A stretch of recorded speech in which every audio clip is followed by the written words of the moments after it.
Good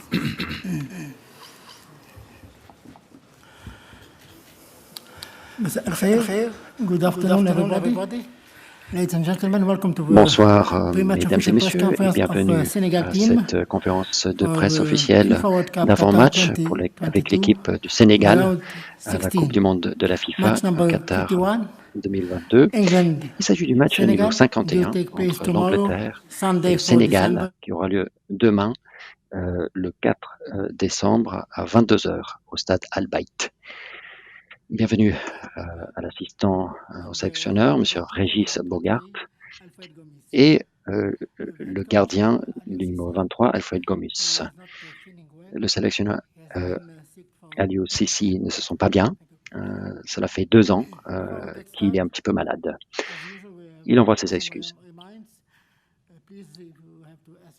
Avant de commencer, quelques informations logistiques. Si vous souhaitez poser une question, je vous invite à vous présenter, lever la main, attendre le micro et donner votre nom et le nom de votre organisation. Je vous invite à éteindre la fonction partage de connexion de vos téléphones portables et d'éteindre vos portables ou le mettre en mode silencieux. Nous avons de l'interprétation à travers l'application de la FIFA en français, anglais et arabe. Les photographes, monsieur et mesdames les photographes, vous avez 5 minutes pour prendre des photos et ensuite je vous demande de quitter la salle. Avant de poser votre question, j'aimerais demander aux sélectionneurs assistants et aux joueurs, quel est votre sentiment avant le match de demain? Alors pour le moment, on est plutôt serein. Je pense que petit à petit, l'excitation du match va arriver progressivement, mais la meilleure manière de préparer ce genre de rencontre, c'est de rester, je veux dire, calme, serein et concentré sur l'objectif. Et cet objectif, il est clair, c'est passer ce huitième de finale. Donc aujourd'hui, on est beaucoup plus, je dirais, dans cette préparation-là, plus que dans l'excitation. Et au contraire, on fait tout ce qu'on peut, effectivement, pour que cette sérénité, je veux dire, reste dans le groupe le plus longtemps possible. Thank you. Oui, demain, ça va être un match très important. On se prépare très bien. On est en train de s'entraîner au maximum, comme on a toujours fait jusqu'à maintenant. On sait l'importance du match de demain, mais quand même, je suis confiant qu'on sera prêt parce qu'on est en pleine confiance. On sait que l'adversaire, ça va être très fort, très dur. Mais en tout cas, on va tout faire pour répondre présent.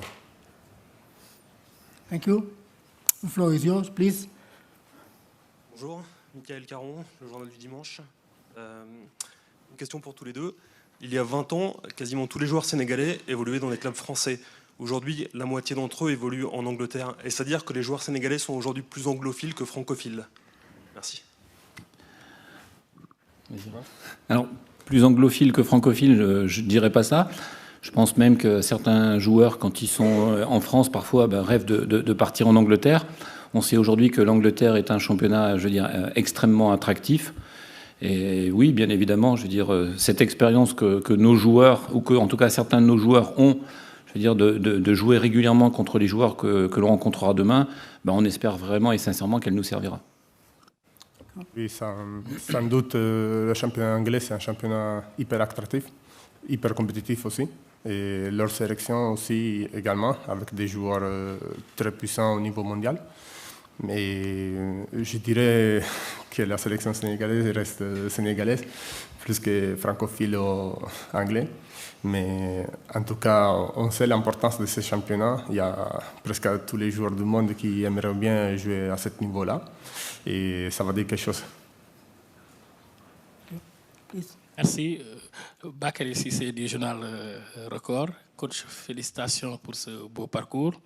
Ma question est à savoir, quelle est la pertinence de mettre un jour, sur les corners, de mettre un jour au premier poteau? On l'avait vu en 2018 avec Idrissa Gana Gueye qui avait retardé de sortir. Et la dernière fois aussi, c'était Sabaly. Je voudrais savoir c'est quoi la pertinence, surtout si on sait qu'aujourd'hui, l'équipe anglaise est très bien préparée sur les coups de pied arrêtés. Merci. C'est peut-être un des sujets sur lesquels on a le plus travaillé, parce qu'on sait que, bien évidemment, cette équipe-là a beaucoup d'arguments. Aujourd'hui, on a beaucoup étudié, je dirais, les différentes formules qu'ils utilisent lors de ces matchs. Et demain, en tout cas, la stratégie qu'on mettra en place sur les coups de pied arrêtés sera celle qui nous semble la meilleure par rapport à tout le travail qu'on a pu effectuer, et il a été important. Donc oui, on a identifié. Je pense que la chose qui est la plus importante, c'est de se dire que ces coups de pied arrêtés dans des matchs serrés peuvent être déterminants. Et je vais même aller plus loin. On espère même aussi, nous, de l'autre côté, quand on aura des coups de pied arrêtés, de continuer effectivement à être capable aussi de poser des problèmes à l'adversaire, quels que soient, je dirais, les joueurs qui sont en face de nous et leur taille. Mais voilà, ça c'est important. Mais la stratégie, elle est prête. Bonjour, par ici, Arnaud Huchet, Journal Ouest France.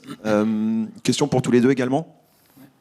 Il y a 2 nations africaines qualifiées pour le deuxième tour. Elles ont toutes joué un rôle important au premier tour. Elles étaient toutes en passe de se qualifier sur le dernier match. Et puis elles ont toutes au moins gagné un match. Est-ce que vous percevez des progrès du continent dans les Coupes du Monde? Merci. Alors, j'aurais tendance à dire oui. Et je pense que c'est, je veux dire, une tendance. En tout cas, nous, on l'espère. Avec le coach, on en parle très régulièrement. On pense que c'est une tendance qui va se confirmer. En 2018, on avait entendu bien évidemment tous les griefs qui étaient de dire aucune des équipes africaines n'est au second tour. On s'aperçoit aujourd'hui que deux y sont, que 2 ont failli être. Je pense que pour le Ghana et pour le Cameroun et même la Tunisie, je pense que tout le monde jusqu'au dernier moment a joué pour se qualifier. Il y a une vraie évolution. Et je pense que cette évolution, elle est aussi due, en tout cas moi qui suis maintenant en Afrique depuis relativement longtemps, je veux dire à la capacité que les équipes africaines aujourd'hui ont de développer une identité africaine, et que cette identité africaine, elle est souvent aussi portée par des techniciens africains. Et que ça, je pense aujourd'hui que c'est important. Moi qui connais très bien les deux footballs, européens et africains, je reste aujourd'hui convaincu et persuadé que d'ici relativement peu de temps, les équipes africaines auront vraiment, je veux dire, un rôle extrêmement important à jouer sur la scène mondiale. Bonjour. Parce qu'ils ont les arguments. Pardon. Bonjour, c'est Mehdi Abid, journaliste tunisien. Mais désolé, je vais poser la question en arabe. D'accord? Ok. coach, Monsieur le sélectionneur, j'ai une question pour vous, tout d'abord, et ensuite une question pour Alfred. Vous avez parlé du foot africain. Est-ce que vous avez vu le match de la Tunisie contre la France, et est-ce que cela vous motive pour le match de demain contre l'Angleterre? Et quel est votre message pour Jalal Al-Qadri suite à l'élimination de la Tunisie? Est-ce que vous avez vu la Tunisie jouer contre l'Angleterre également? Et pour le joueur, Bono a été remplacé par Mohamedi dans les buts. Quelle est votre réaction en tant que gardien?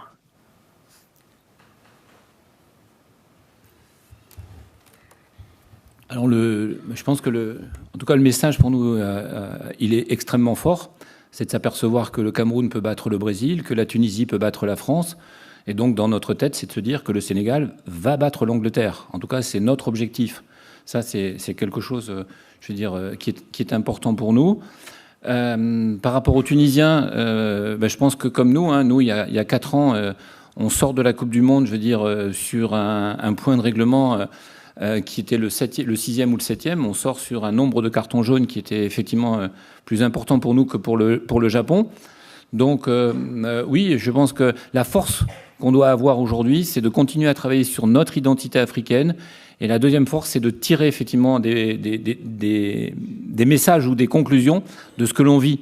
Je veux dire, nous, aujourd'hui, c'était très clair que avec ce qu'on avait vécu il y a 4 ans, quand on est arrivé ici, alors depuis, peut-être l'équipe a aussi grandi, l'équipe a passé par des étapes, on a perdu une finale, ensuite on a gagné une finale.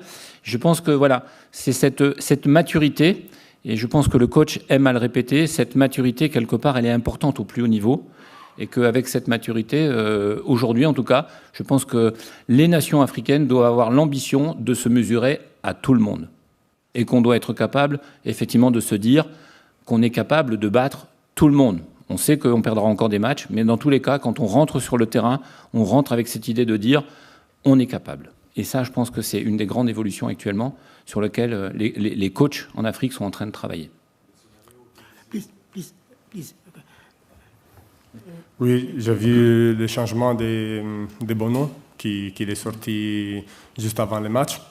Mais normalement, par rapport à les informations que vous, les journalistes, avez fait sortir, c'est que c'était un problème. Mais en tout cas, le troisième match, il était sur le terrain normalement et il a aidé encore son équipe à jouer. Ça veut dire que, heureusement pour lui, tout est bien passé et qu'il pourra continuer à donner son apport à l'équipe, comme il a toujours fait. Bonjour. Emmanuel Baranguet, une question en français pour le coach. Je voulais reparler justement de cette sérénité. On a senti que vous montiez en puissance à la Coupe d'Afrique. Vous avez battu l'Égypte au tir au but sans trop trembler, en barrage sans trop trembler. Vous avez dominé l'Équateur parce que vous étiez plus mûr, vous aviez moins peur du match qu'eux. Est-ce que vous pouvez nous raconter comment, au cours de cette année ou des dernières années, l'équipe, et grâce au travail du staff, a pris cette confiance qu'on sent effectivement, c'est pas juste des mots, on sent que le Sénégal a pris confiance? Alors je pense qu'il y a deux éléments importants. Je dirais le premier, c'est le coach. Le coach, je pense qu'il a énormément de qualités, mais parmi toutes ces qualités, il a aussi cette capacité, je veux dire, à donner, à transmettre cette confiance, je veux dire, à tous ses joueurs, et son apport à ce niveau-là est extrêmement important. Quand il parle, je pense qu'en plus, je veux dire, il parle en s'appuyant sur des faits. Hein. Je veux dire, il fait aussi partie des gens qui ont vécu cette aventure de 2002. Et il sait pertinemment que la confiance qu'un groupe peut avoir en lui est extrêmement important. Et pour moi, le deuxième élément, c'est la capacité de nos joueurs qui grandit au fur et à mesure qu'ils jouent dans des clubs importants. Le coach le répète également très très souvent aux joueurs de la sélection. Il leur dit souvent, au plus vous jouez effectivement dans des clubs importants, au plus vous gagnerez rapidement en maturité. Et aujourd'hui, on a quelques garçons effectivement qui apportent cette maturité. Et c'est, je pense, aussi une chose qui est importante, c'est quand un groupe vit bien, c'est la transmission des garçons les plus expérimentés ou les plus matures pour permettre aux plus jeunes qui arrivent et qui font partie aussi de la sélection de grandir très rapidement à leur côté. Après, la deuxième manière de grandir, c'est de jouer les matchs. Et voilà, c'est quand même un groupe. Alors même s'ils ne sont pas si nombreux que ça, hein, on faisait le point il n'y a pas très longtemps avec le coach, il n'y en a que 7 des garçons. Et encore, non, je dis 7, il n'y en a plus que 6 parce que Sadio n'est pas là. Mais il n'y a que 6 garçons qui ont disputé la Coupe du Monde. Mais il y a un bon nombre de joueurs qui ont disputé effectivement les 2 Coupes d'Afrique et qui ont gagné cette Coupe d'Afrique. Et voilà, on sait tous pertinemment qu'il n'y a pas grand-chose qui remplace l'expérience. Donc cette expérience-là, elle est aujourd'hui importante. Daniel Wamek, ABC. I'll ask this in English. And coach, you mentioned about data, but pour le looking at sélectionneur, vous avez parlé des faits. Et en 2018-2019, les 15 dernières minutes des matchs sont toujours clés. Et nous l'avons vu lors de votre match d'ouverture. Comment est-ce que vous avez travaillé ces fins de match pour pouvoir gérer les matchs dans les 15 dernières minutes afin de remporter les matchs? Alors, il y a une chose qui est importante et sur laquelle on a aussi je pense, beaucoup travaillé, c'est sur l'évolution du scénario d'un match. On est, je veux dire, on est capable d'être conquérant pour peut-être avoir cette ambition de faire évoluer le scénario dans le bon sens. Et ça, c'est une chose qui est importante. Et maintenant, je pense que dans la maturité de ce groupe, on a aussi un groupe qui, de plus en plus, est capable, je veux dire, de vivre l'évolution du scénario. Par contre, et ça reste une chose qui est importante, on sait très bien que dans les 15 dernières minutes, certaines équipes vont prendre de grands risques. Certaines équipes vont chercher effectivement à obtenir les choses, à faire la différence. Et on parle toujours d'un maître mot, je veux dire, mais qui est très fortement lié, je veux dire, à l'intensité des matchs, parce que vous parliez de ce match contre les Pays-Bas, mais je pense qu'il a été réellement intense, c'est la concentration. Et quand on parle aujourd'hui d'expérience, je pense qu'aujourd'hui, on a suffisamment d'expérience pour ne pas, je veux dire, perdre de concentration à cause du stress. Mais par contre, on peut perdre parfois un tout petit peu de concentration à cause de la fatigue. Et bien évidemment, c'est un élément important.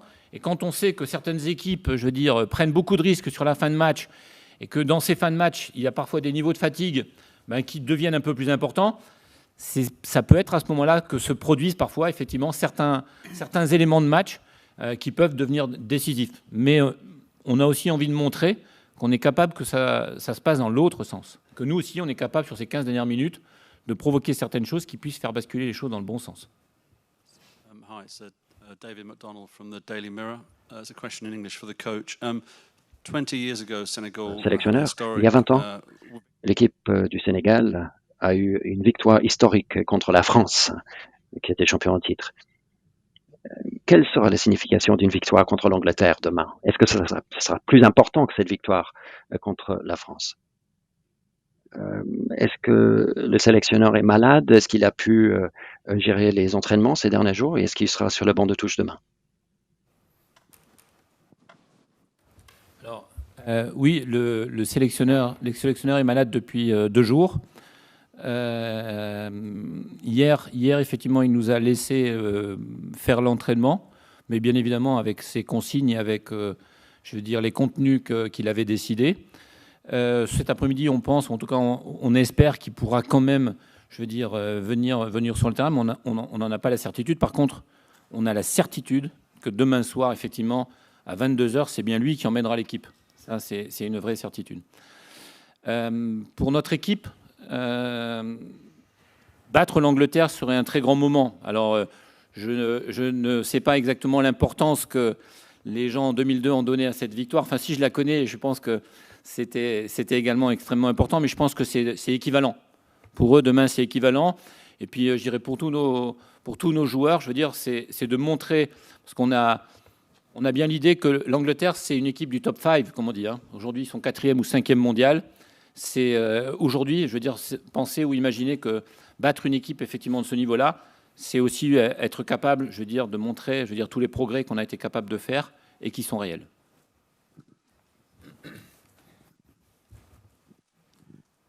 محمود عصام ميرلا كورة من مصر.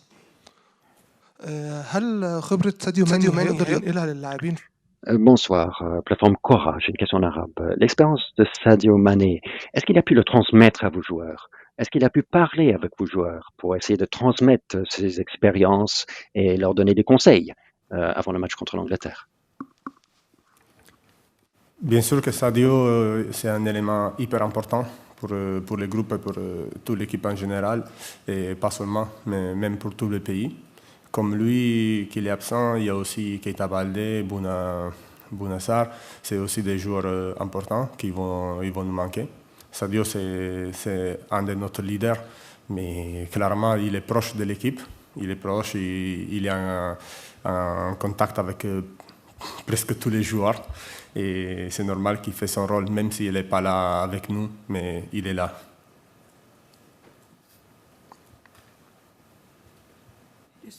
Alors, bonjour, bonjour coach. Je voulais d'abord prendre des nouvelles du coach Cissé, mais vous l'avez déjà abordé.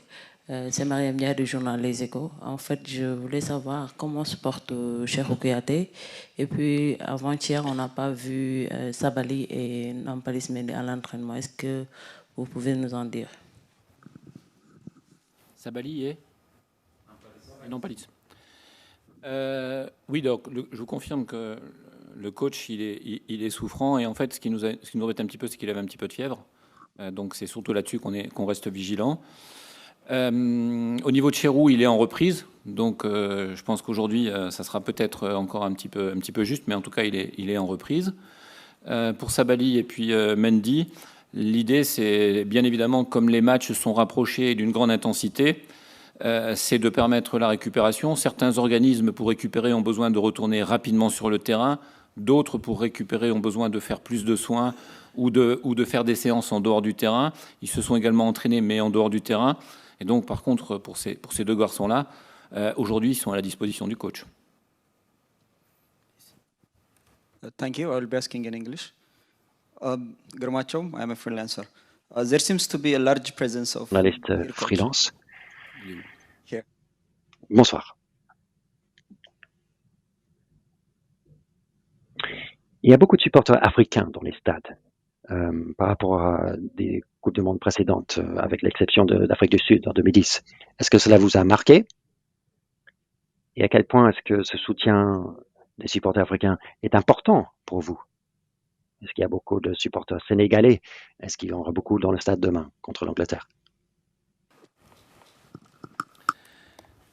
Oui, je pense que toute équipe, tout footballeur, tout staff, je veux dire, aime savoir bien évidemment qu'il va être porté et supporté. Nous, en plus, on sait que nos supporters, je dirais, aujourd'hui, on les reconnaît très facilement dans le stade, on sait où ils sont, on sait qu'ils vont nous porter, on sait que c'est important. Après, je dirais, là où vous avez raison, c'est que quand on a également d'autres supporters que sénégalais, mais africains, qui nous portent également, qui nous supportent également, c'est vraiment, je veux dire, quelque chose d'important. Nous, on est allé voir Angleterre, Pays de Galles, juste après notre qualification, justement pour prendre un petit peu la température de cette équipe. On a vu qu'il y avait beaucoup de supporters anglais. Donc demain, on espère réellement que tous nos supporters sénégalais trouveront des billets et pourront rentrer au stade, et que tous les supporters africains seront également derrière nous. Vraiment. Je pense que également, c'est sûr que toute l'Afrique va monter en puissance. Et ils sont en train de se reconnaître aussi à travers nous, parce qu'on est l'équipe qui a gagné la Coupe d'Afrique. Mais aussi, ils sont là pour supporter aussi l'autre équipe africaine que le Maroc. Parce que ce n'est pas seulement le Maroc, le Sénégal, le Ghana, les équipes qualifiées à la Coupe du Monde qui sont là à la Coupe du Monde, mais c'est un continent entier qui est à la Coupe du Monde. Ça veut dire que c'est bien qu'on reste unis comme ça, parce que l'Afrique en général est en train de monter en puissance. Bonjour coach, bonjour Alfred Mbaïsen, journaliste sénégalais Sport Inter. Ma question elle est adressée à Alfred. Je ne sais pas si vous lisez les journaux ou si vous les écoutez, car une certaine partie de la presse française vous a déjà éliminé par d'un éventuel quart de finale, France, Angleterre. Et si vous écoutez ça ou bien si vous lisez ça, entre vous, les joueurs, qu'est-ce que ça vous fait réellement? Honnêtement, nous, on essaie de lire le moins possible les journaux, mais en tout cas, c'est normal que certaines nouvelles vont arriver à notre oreille. Et honnêtement, j'espère que aussi les Anglais ils vont nous sous-estimer comme ça, parce qu'après, ça sera une surprise. Mais on espère bien, au moins. Mais en tout cas, c'est des choses des journalistes. On sait très bien que les joueurs, ils connaissent leurs adversaires, nous comme eux, et ils respectent leurs adversaires. Ça veut dire que c'est des choses qu'on peut lire sur les journaux, mais au final, sur le terrain, ça ne vient pas. Thank you. We have time for 2 or 3 questions, please. Bonjour coach. Olivier Pron, RFI. Heureusement, une partie de la presse française pense aussi qu'il peut y avoir le Sénégal en quart de finale contre la France éventuellement dans quelques jours. Ouf. Justement, la moitié des joueurs, ça a été dit, ou une bonne partie jouent en Angleterre. En quoi ça a joué depuis 3-4 jours dans les entraînements, dans l'approche, dans le discours? Est-ce qu'on est allé parler un peu plus à ces joueurs-là? Comment ça se passe?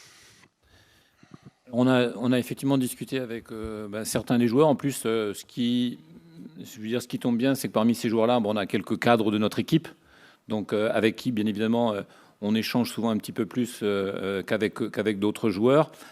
Oui, la connaissance. Alors, ce qu'on disait, la connaissance des joueurs, ils l'ont. Par contre, ce qui est important pour nous, c'est de regarder un petit peu, parce que je pense qu'il y a réellement parfois des différences entre leur expression dans leur club, où ils ont des coachs qui ont effectivement un projet de jeu, une manière de jouer, et l'évolution, parce que je pense que cette équipe anglaise a également évolué dernièrement sur sa manière de jouer, et donc leurs prestations dans l'équipe nationale. Par contre, voilà, les échanges, on les a eus, et ça nous a permis à certains moments de comprendre certaines choses, et surtout d'identifier certaines caractéristiques très précises chez certains. Voilà. Ouais. Oui, Hervé Penaud du journal de l'Équipe, bonjour. Et une question, on parle souvent de l'unité de ce groupe. Est-ce que vous avez senti au fil des années justement un lien naître entre chaque joueur, chaque individu, Alfred, pour Régis, de la même manière, quelque chose de fort, et là, c'est l'apogée un petit peu, c'est cette année-là, en dépit de l'absence évidemment de Sadio Mané et d'Idrissa Gueye, pour le Majeune. Je pense que ça, il a commencé, ça fait longtemps, parce que c'est le coach qui a créé ce groupe-là. Il faut lui donner les crédits, parce qu'il a su valoriser pas seulement les qualités des joueurs, mais aussi les qualités morales de ces joueurs. Et là, nous, on est vraiment compact. Avant d'être une équipe, on est une famille. Et ça, c'est très important. Je pense qu'on arrive à transmettre ça aussi à l'extérieur, parce qu'on se bat les uns pour les autres. et avec une fierté, parce que, surtout pour notre pays, parce qu'on sait très bien que notre pays a besoin aussi de nous au niveau football, mais ça, ce n'est pas une pression qu'on se met tout seul, mais c'est quelque chose qui nous donne la force. Alors, je vais confirmer ça. Je pense que c'est essentiel, je veux dire, aux yeux de Aliou Cissé, que ce groupe puisse fonctionner, travailler et avancer ensemble. Alors, comme dit Alfred, je pense que le mot n'est pas galvaudé. On parle souvent, nous, en tout cas entre nous, d'une famille, et on sait pertinemment que dans une famille, il y a des choses qui se règlent en famille, il y a des choses qui ne se font pas dans une famille, et il y a des principes que l'on applique dans une famille. Et en fait, je pense que c'est un petit peu tout ça. Alors, il nous a fallu certainement un petit peu de temps, mais aujourd'hui, je dirais que la deuxième chose qui est importante, c'est que quand le fonctionnement dans la famille est clair et que les grands frères, ce que moi j'appelle les leaders, bien évidemment sont capables d'être attentifs à ce que ces principes soient non seulement vécus, mais bien vécus par le groupe, ça donne une force supplémentaire. Et Aliou, qui a vécu 2002, je pense qu'il en est extrêmement conscient, c'est qu'une Coupe du Monde, c'est bien évidemment une grande aventure sportive, mais c'est aussi et surtout une aventure humaine, et qu'une aventure humaine, elle ne se vit pas à 11 ou à 15 ou à 16, elle se vit, comme nous ici, en tout cas à 26, et qu'il faut impérativement que les 26 aient l'impression de vivre cette aventure, et même pas l'impression, c'est qu'ils aient effectivement la capacité de sentir qu'ils sont en train de vivre cette aventure. Moi, je dis souvent, de toute façon, vous ne ressortirez pas exactement comme vous étiez à la sortie de la Coupe du Monde. Parce que c'est une aventure d'une telle intensité que forcément, elle imprègne les joueurs. Et je pense qu'en tout cas, moi, je le considère, ils sortiront forcément grandis. Alors si on sort le plus tard possible, ce sera encore mieux, mais ils sortiront grandis de cette aventure. محمود عبد الله صحفي مصري من العين الإخبارية. مساء الخير كوتش، سؤالي ليك في Bonsoir. Une question en arabe, Aïn Akbar. En 2018 en Russie, le Sénégal avec Sadio Mané n'a pas pu progresser à la phase à l'élimination directe. Maintenant, Sadio Mané est blessé et le Sénégal a pu se qualifier. Est-ce que votre équipe est capable de jouer sans Sadio Mané? Oui. Oui, on est capable de... Je pense en tout cas aujourd'hui les gens l'ont montré. Je pense que là, alors il y a deux choses qui expliquent cette différence. Je pense que le scénario de 2018 n'est pas le scénario de 2022. En 2018, on commence par une victoire. Et alors qu'on était peut-être un tout petit peu inexpérimenté dans cette Coupe du Monde, on a dû effectivement enchaîner derrière par un match qui reste effectivement quelque chose qui nous a beaucoup marqué, c'était contre le Japon, où on sait que si on gagnait ce match-là, on passait derrière, et où on a eu certainement l'occasion de le faire, mais on ne l'a pas fait. Et on s'est retrouvé sur un troisième match qui nous a semblé compliqué parce qu'on ne savait pas si le match nul... Enfin, si, on savait que le match nul allait suffire, et c'était un petit peu la difficulté entre est-ce qu'on joue effectivement pour ce nul ou est-ce qu'on joue pour gagner. Là, ici, cette année, on ne s'est pas posé la question. Quand on est arrivé sur le terrain pour jouer contre l'Équateur, c'était très clair. On savait qu'il fallait gagner. Et donc, je pense que pour une équipe de foot, au plus le scénario est clair, au plus, je veux dire, les choses sont claires, au plus il est facile à préparer. Last two questions, please. Over there and the lady, please. Hello, can you hear me? Jon from Danish broadcaster TV2. I have a question for... La télé danoise, j'ai une question pour vous deux. Est-ce que vous pouvez expliquer ce que Aliou Cissé représente pour le foot sénégalais?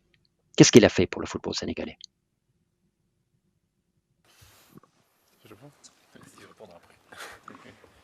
Je pense que le coach ne doit même pas se présenter parce que pour ce qu'il a fait pour le foot sénégalais, c'est incroyable. C'est le premier qui a réussi à ramener la coupe au Sénégal. Il est arrivé à la Coupe du Monde en tant que capitaine en 2002. Il a joué une finale de la CAN en tant que joueur. Il est arrivé en finale de la CAN l'année d'après. La CAN d'après, il a gagné la coupe. Et aujourd'hui, pendant 2 fois, il a ramené 2 fois de suite le Sénégal à la Coupe du Monde. Ça veut dire qu'il a fait quelque chose. Je pense qu'il n'est pas tout seul à avoir fait ça. Ça veut dire que l'environnement en général, il était présent derrière lui pour lui mettre dans les conditions de pouvoir s'exprimer au maximum. Et la cellule de recrutation aussi, très bien, parce qu'il y a pas mal de joueurs sénégalais qui aimeront bien être ici aujourd'hui, mais pourtant lui, il a choisi son groupe, avec aussi les nombres de staff. Ils ont choisi la meilleure solution possible pour le Sénégal. Et aujourd'hui, nous, sur le terrain, on essaie de repayer tout ça. Mais en tout cas, je pense qu'Aliou Cissé a fait quelque chose d'extraordinaire et il est en train de faire. Alors moi, je vais le confirmer parce que je le connais vraiment très, très, très bien. D'abord parce que je l'ai connu quand il était plus jeune en tant que joueur. Aujourd'hui, je dirais, ça fait maintenant 11 ans que je suis à côté de lui, que je l'accompagne, qu'on essaye d'échanger effectivement pour aller le plus loin possible dans le projet qu'il a envie de porter. Je pense qu'Aliou a cette grande force, c'est d'avoir une énergie illimitée quand il sait où il veut aller. Et aujourd'hui, il sait pertinemment où il a envie d'aller. Et cette énergie, elle est effectivement illimitée. La deuxième force, je pense, d'Aliou, c'est cette capacité qu'il a de recevoir, d'intégrer et de s'en servir derrière. Je pense que c'est vraiment quelqu'un qui est très, très, très attentif pour pouvoir se permettre d'évoluer, je dirais, très, très régulièrement et même, j'irais même aujourd'hui, très rapidement. Et je pense que la troisième force d'Aliou Cissé, c'est que les yeux dans les yeux, il va vous dire ce qu'il pense. Et je pense que pour des footballeurs, c'est extrêmement important de pouvoir effectivement entendre de la part de leur coach ce qu'ils pensent d'eux. Si jamais il les aime, il va leur dire. Si jamais effectivement il a besoin à certains moments de leur dire certaines choses moins agréables, il va leur dire également. Et voilà. Et la dernière chose, je peux dire que oui, c'est quelqu'un qui laissera forcément une empreinte, parce que c'est aussi le temps qui a permis à Aliou de mettre son empreinte effectivement sur cette équipe nationale. Parce que n'oublions pas, bien évidemment, qu'il est à la tête de cette équipe depuis 2015, que je pense aujourd'hui, quand on regarde la planète foot, il y a quand même relativement peu d'entraîneurs qui ont la possibilité d'avoir ce temps-là pour mettre cette empreinte comme il a pu le mettre. Thank you. Shortly, we have the official training of Senegal team at Duhail. Il y aura une séance d'entraînement officielle au stade numéro 2, Lusail. Pour les médias, ce sera ouvert pendant les 15 premières minutes. Ce sera à 18h. Et merci d'être venu.